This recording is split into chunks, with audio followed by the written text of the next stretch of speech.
Naniniwala naman ang kampo ng mga Duterte na may nagtraidor sa dating Pangulo na nauwi sa kanyang pagkakaaresto. Nasa frontline ng balitang yan, si Camille Samonte. Kumbinsido si Vice President Sara Duterte na posibleng may nagtraidor sa kanila bago pa man naaresto si dating Pangulong Rodrigo Duterte. Sa press conference, ikinwento ng bise na magkakasama sila sa Hong Kong nang malaman ng balitang may inilabas ng warrant of arrest ang International Criminal Court laban sa dating Pangulo. Hinala ng bise, sa Hong Kong pa lang, may nagtitimbre na sa mga otoridad sa Pilipinas ng bawat kilos nila. Kung may traitor man, malamang dahil merong nagsabi merong traitor, traitor siya siguro sa information at binigay niya doon sa kabila. But I don't think meron siyang binigay na information na valuable din sa Philippine National Police dahil alam naman ng lahat at hindi tinago na uuwi si Pangulong Duterte. Ayon pa sa bise, mismong si dating Pangulong Duterte ang nagdesisyong agahan ng kanyang flight pauwi ng Pilipinas kahit na may arrest warrant na. Inakala raw kasi ng dating Pangulo na dadalhin muna siya sa korte kapag isinilbi ang warrant pero hindi nga ito ang nangyari. Nang ilipad na ang ama niya pa Netherlands, agad daw naghanap ng abogado si VP Sara. Kaya siya mismo ang pumili sa British-Israeli lawyer na si Nicholas Kaufman para maging lead counsel ni Duterte. Ako ang pumili, ako ang nagsabi kay President Duterte, kay Nicholas Kaufman. Kung palpak man si Nicholas Kaufman, ako po ang mananagot sa taong bayan.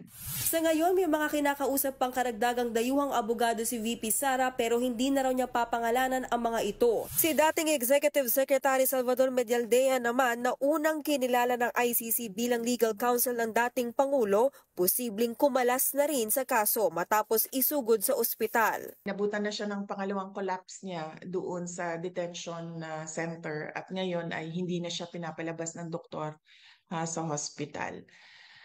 Kaya malamang ang magiging desisyon din niya ay mag-withdraw dahil kailangan niya tutukan ang kanyang kalusugan.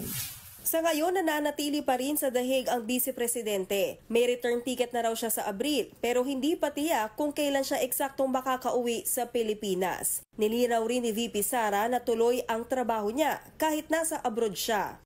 Wala po akong balak na tumira dito sa Netherlands.